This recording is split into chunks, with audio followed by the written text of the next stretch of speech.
Alright, I'm under cabinet and I don't have lighting under there yet, so it's not the greatest lighting. And I have the world's worst tripod, which I need to buy a lot nicer one, but it is what it is. So what I'm doing here today, these are really nice gloves, my ring should be popping through that, but they're holding. It's holding. Alright. Let me get I made sweet orange chili pepper soap. I love the scent. It reminds me of Tang. Old school back as a kid. We used to have Tang. I don't know if they still make Tang now or not. I don't know. But that's what it smells like. So there is 15 pounds of soap. I'm going to grab a paper towel real quick. Maybe. If I know where I put the paper towels. Let me see. Hold on.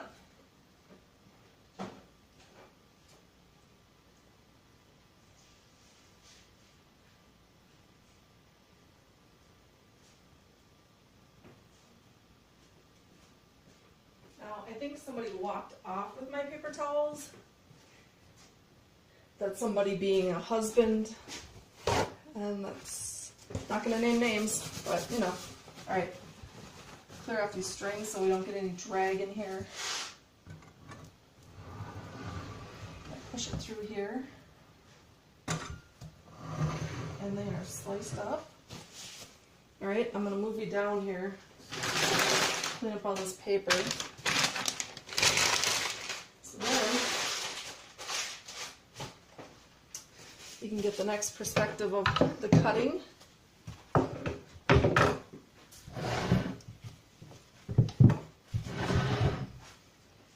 I'm loving my new counter from my brother. I'm going to try and move this tripod without it completely falling apart in 3 parts. And hopefully it works. Alright.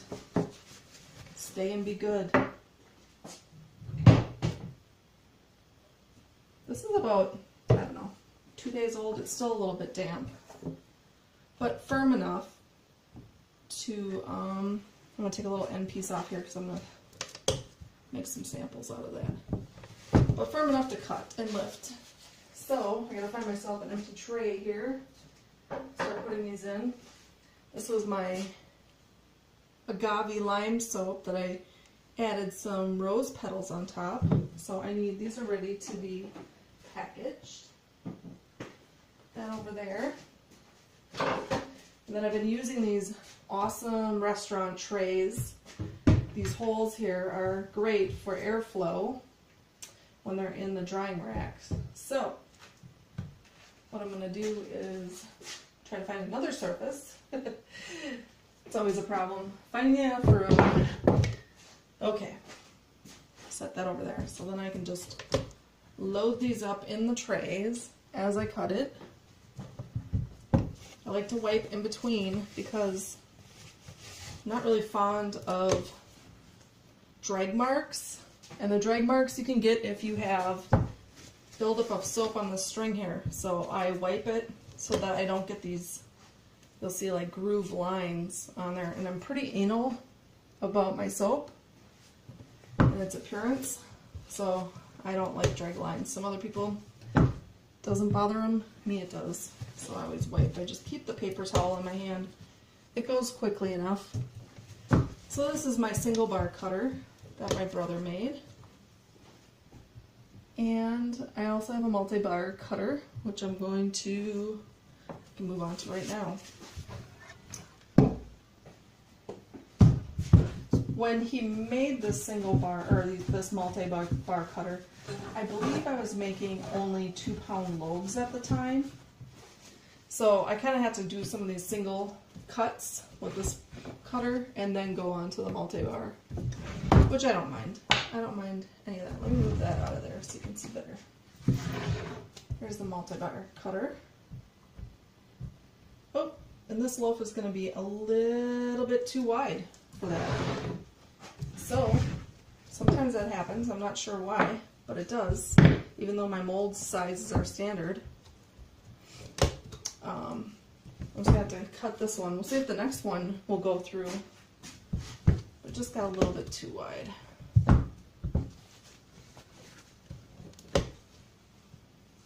here's the sweet orange chili pepper. A little bit of a bumpy top. I wasn't patient enough to let it set up before I did my ridges. Patience is key. Patience is hard when you have a lot of soap to make. Preparation for fall festivals, and I have the Osceola, Wisconsin, their fall festival. I'm not sure what it's called, Wheels and Wings or something like that. So I sell a ton of soap there, and then in preparation for Christmas, which is always my biggest selling time of the year. So I've been trying to crank out soap like crazy in preparation for that, because no matter how much soap I make, it's never enough. Take another slice off of this. So I'm beginning to make a lot more samples, and I'm trying to get like 20 scents that I'm just going to keep standard, and then maybe like 2 or 3 that are kind of seasonal scents. A lot of people do ask for Christmas scents, but I find that I make them and they sit here. So I think I'm kind of done with doing that, because yeah, I have bars of soap from last year, about a half a loaf, that nobody ever bought, which is okay because it only gets harder and better with age, you know, so I can resell it this year. But yeah, it just seems like when people come Christmas shopping, they're not looking specifically for that Christmas scent. So, oh, this one slid in better. Okay. So here's my multi-bar cutter. So anyways, I was going to make more samples, just because I have like a dog boarding business and I'm not really utilizing giving away samples or whatnot, you know, to those customers. So now, and I've been having a ton of new customers coming in for boarding and grooming services. So I'm going to be sending them home with samples of my soaps and scrubs so that they can try it out. And I'm also hoping to increase a lot more of my wholesale businesses. And so I want to have those on hand in my vehicles and whatnot.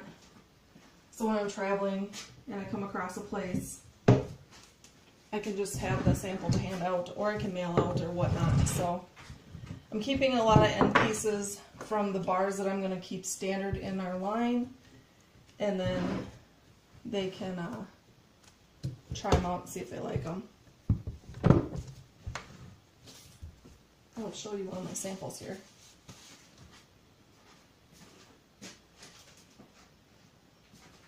So this is kind of simple. It has our rack card, which tells all the products that we carry.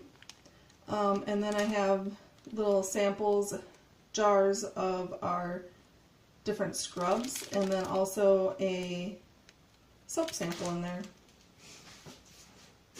Yeah, so I find it works better too, because before when I did samples, I kind of used whatever soaps I was making, but then I was making so many different scents, and not necessarily scents that I was going to reuse again. So then people would like them, and they'd be like, well, hey, can I get some of this soap that you had of that sample? And it might have been a scent that didn't sell very well, so I didn't bring it back after that.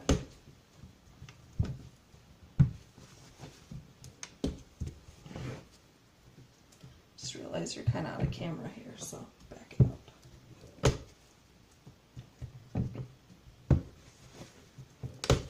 And then we'll throw this in the multi-bar cutter.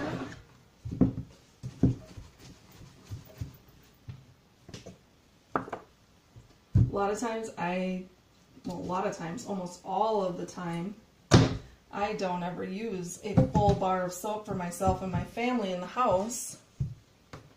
I use all this. I have a ton of these slivers. Some people like to buy the soap in the slivers like that, because they like to change it up like I do all the time.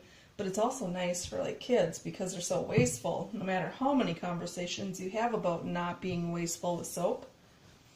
So we use all the slivers in our house at the sink. So if they drown a bar of soap, it's not a waste, you know. I mean, it's a waste, but not a big loss because I have so many of those slivers. So I'm going to put these soaps here on the rack, and then I will grab the camera and I will show you what it looks like in the curing rack here. Get these all put in here. The scent is amazing. I love it so much for a citrus scent. Alright, take my gloves off. See if I can get this off here. And then, yeah, there's all the soaps, and they'll hang out in this rack here. Well, I'll put it over in the actual rack. But yeah, they'll sit here and cure until they're ready to sell. Thanks for watching. Don't forget to subscribe and like the channel.